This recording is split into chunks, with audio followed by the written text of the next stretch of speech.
पथ, पहचान और सफलता के पीछे भागते भागते कहीं आपने खुद को खो तो नहीं दिया? और जब अब पहचान छूटने वाली है तो आत्मा किसकी तलाश में भटकेगी? मार्च 2025 का सूर्य ग्रहण बेबी बूमर्स यानी वो लोग जो 1946 से लेकर 1964 के बीच में पैदा हुए हैं, जो पोस्ट वर्ल्ड वॉर के बाद जो पैदा हुए हैं, जिनकी एज आज 58 साल से लेकर 76 साल के बीच में हो सकती है, उनको कार्मिक क्लोजर का आखिरी मौका देने वाला है। कभी सोचा है जब कार्मिक क्लोजर का भ्रम टूटेगा तो आपकी असली पहचान क्या होगी? क्या आपका जीवन सिर्फ सक्सेस और पावर तक ही सिमट गया है? बेबी बूमर्स की आत्मा को उनके अधूरे कार्मिक लेसन से मुक्त कराने के लिए आ रहा है 2025 का सोलर एक्लिप्स। तो समझते हैं क्यों बेबी बूमर्स अब सत्ता और पहचान के कार्मिक अंत से गुजरेंगे। उनके कार्मिक डीएनए को समझते हैं। सत्ता, पहचान और सामाजिक प्रतिष्ठा इस पीढ़ी की सबसे बड़ी पहचान रही है।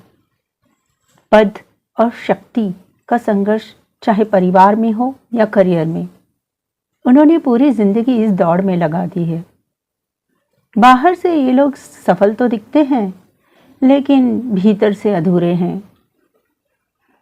ग्रहण के बाद उनका कार्मिक रीसेट होने वाला है। ये सूर्य ग्रहण जो मीन राशि में होगा, जो त्याग, मुक्ति और कार्मिक क्लोजर का प्रतीक है, और उसके अलावा राहु और केतु का प्रभाव भी अब इनको उनके पद और पहचान के भ्रम से मुक्त कराएगा। अधूरी इच्छाएं, भावनात्मक घाव और अधूरे कार्मिक पैटर्न्स सब सतह पर आएंगे। अब सत्ता और पहचान का जो भ्रम है वो टूटेगा।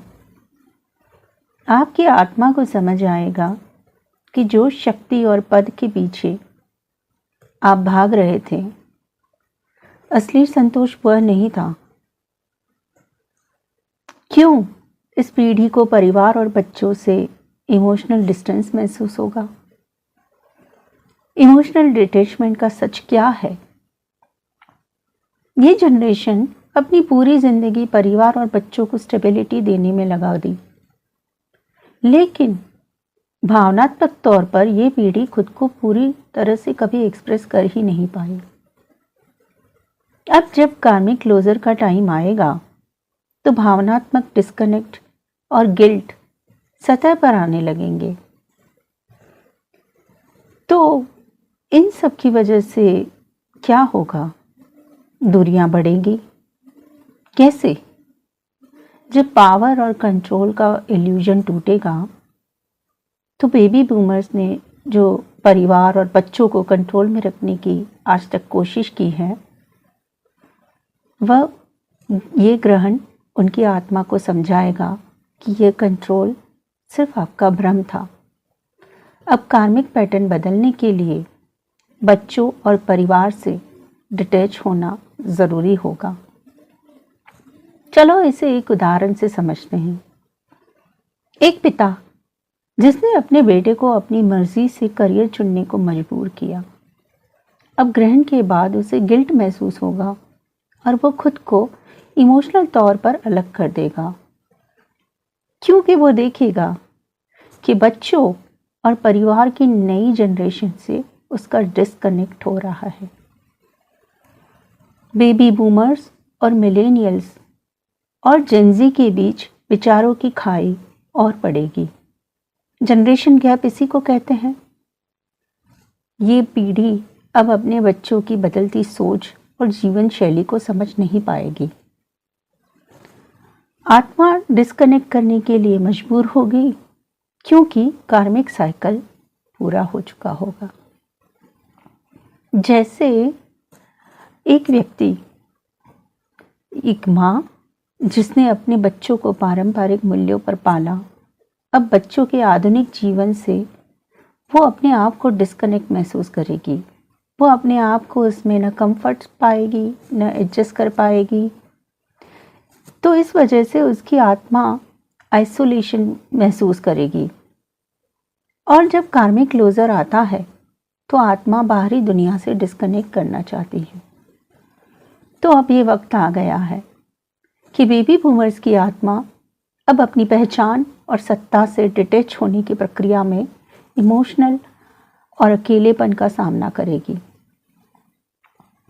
जैसे एक माता पिता जिन्होंने बच्चों के लिए अपना जीवन कुर्बान कर दिया, वह अब महसूस करेंगे कि बच्चे तो अपनी ज़िंदगी में व्यस्त हो गए हैं और उन्हें भावनात्मक समर्थन की कमी भी महसूस होगी, क्योंकि बच्चों को उनकी अभी ज़रूरत नहीं है पर माँ बाप को ज़रूरत है। वो अपने आप को डिटैच करने में असहज महसूस करेंगे। सत्ता और पहचान के कार्मिक पतन के बाद आत्मा को गिल्ट भी होगा। तो क्यों होगा ये रिग्रेट? ये कार्मिक सच है। ये बेबी बूमर्स की आत्मा का सच है। इन्होंने अपनी पूरी जिंदगी जिन चीज़ों को पाने में, अपनी पहचान को बनाए रखने में लगा दी, उन्होंने अपनी खुद की परवाह नहीं की। लेकिन उनकी आत्मा को यह एहसास होगा कि इन सब चक्करों में उन्होंने अपने इमोशंस को, अपनी भावनाओं को इग्नोर किया है। अब जब उनकी पद, सत्ता, पहचान छूट जाएगी तो उनकी आत्मा को खालीपन और गिल्ट सताएगा। परिवार के साथ इमोशनल डिस्कनेक्शन महसूस होगा। जिन चीज़ों के पीछे भागते भागते और जिन चीज़ों का ख्याल रखते रखते उन्होंने अपनी ज़रूरतों को अनदेखा किया, अब उनकी अंतरात्मा को ये दर्द सताएगा कि उन्होंने इमोशनल कनेक्शन खो दिया है। क्यों? आप समझो, जैसे एक पिता कॉर्पोरेट सक्सेस के पीछे परिवार को निग्लेक्ट कर देते हैं। अब जब उन्होंने न बच्चों के पेरेंट टीचर मीटिंग अटेंड किए, न बीमारी में, न उनकी सक्सेस में उनके साथ रहे, भागते रहे अपनी नई जॉब, नए प्रमोशन या फिर नई बिजनेस डील के पीछे, सिर्फ एक होड़ में लगे रहे और हासिल करूं और हासिल करूं और सक्सेस मिले और नाम कमाऊं। वो पिता जिसने अब ये सब पाने के लिए अपने परिवार को इग्नोर किया था, हालांकि उन्होंने अपने परिवार को सारे कंफर्ट दिए, पर परिवार तो आगे निकल गया, बच्चे बड़े हो गए, उन्होंने अपना रास्ता देख लिया। पर पिता जो अभी रिटायर हो गए हैं, ये एज ज़्यादातर उन लोगों की होगी जो अपने प्रोफेशन, जॉब या बिजनेस से रिटायर हो चुके होंगे, और उन्हीं को अब खालीपन और गिल्ट का सामना करना पड़ेगा। अपने बच्चों के ड्रीम्स को अनदेखा करने का गिल्ट सताएगा। अपने बच्चों के माइलस्टोन्स को वो देख नहीं पाए, उनको ग्रो करते हुए, उनको बड़ा होते हुए नहीं देख पाए, ये सारी चीज़ें, या फिर उन्होंने अपनी इच्छाएं अपने बच्चों पर थोपी और उनके सपनों को दबा दिया, उस बात का रिग्रेट भी उन्हें होगा। ये समय आत्मा को ये एहसास होगा कि उन्होंने बच्चों को उनके ट्रू पर्पस से दूर कर दिया है, और उसके लिए वो जिम्मेदारी तो उठाएंगे पर ये एक्सेप्ट नहीं कर पाएंगे। जैसे एक माता पिता जिन्होंने बेटे को डॉक्टर बनने पर मजबूर किया, वह अब ग्रहण के बाद महसूस करेंगे कि बेटे की असली खुशी डॉक्टर बनने में नहीं, शायद किसी और करियर में थी। शायद वो इंजीनियर बनना चाहता था या आर्टिस्ट। सक्सेस और अथॉरिटी की इल्यूजन में उनकी आइडेंटिटी खो जाएगी। इसमें फंसकर इन्होंने अपनी असली पहचान को उन्होंने कहीं खो दिया। अब ये उन्हें दर्द महसूस कराएगा कि उनकी जो ये पहचान थी वो सिर्फ उनके पोजीशन तक ही सीमित थी। पोजीशन खत्म, ताकत भी खत्म और पहचान भी खत्म। जैसे हम बोलते थे कि फलाने साहब डायरेक्टर है किसी कंपनी में, या पुलिस में बड़े ओहदे पर हैं, एसीपी है, या फिर किसी कंपनी के बड़े मैनेजर है या सीईओ है। पर रिटायरमेंट के बाद आपके पद आपके साथ जुड़े नहीं रहते हैं। जो आज तक आपकी पहचान थे, वो पद और वो ताकत आपसे दूर चले जाते हैं, या मैं कहूँ कि उम्र के साथ आपसे छिन जाते हैं। फिर रह जाते हो सिर्फ आप। जैसे एक सीईओ जिसने अपने पद को अपनी पहचान बना लिया, अब रिटायरमेंट के बाद उसे आइडेंटिटी क्राइसिस का सामना करना पड़ेगा। 12 से 18 महीनों तक इस ग्रहण का असर रहता है। तो ये असर भी इन पे 12 से 18 महीनों तक इमोशनल टर्मोइल और आइडेंटिटी क्राइसिस को बनाए रखेगा। इनको बेचैनी होगी और ग्रहण के बाद कार्मिक रीसेट होगा, क्योंकि मीन राशि का ग्रहण और राहु केतु का प्रभाव आत्मा को आइडेंटिटी रीसेट और कार्मिक क्लोजर के इंटेंस प्रोसेस में डालेगा। ये 18 महीने आत्मा अपनी पुरानी पहचान से डिटैच होकर नई पहचान की तलाश में भटकती रहेगी। कैसे होगा ये आइडेंटिटी क्राइसिस और टर्मोइल?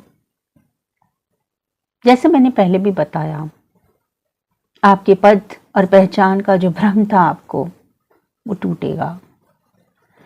सत्ता और पद के इल्यूजन के टूटने के बाद आप अपनी नई पहचान की तलाश में बेचैन हो जाएंगे।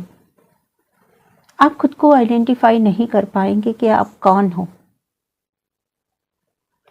जैसे एक सरकारी अफसर जिसने अपनी पूरी पहचान अपने पद से जोड़ ली थी, अब रिटायरमेंट के बाद अब आइडेंटिटी क्राइसिस का शिकार हो जाएगा।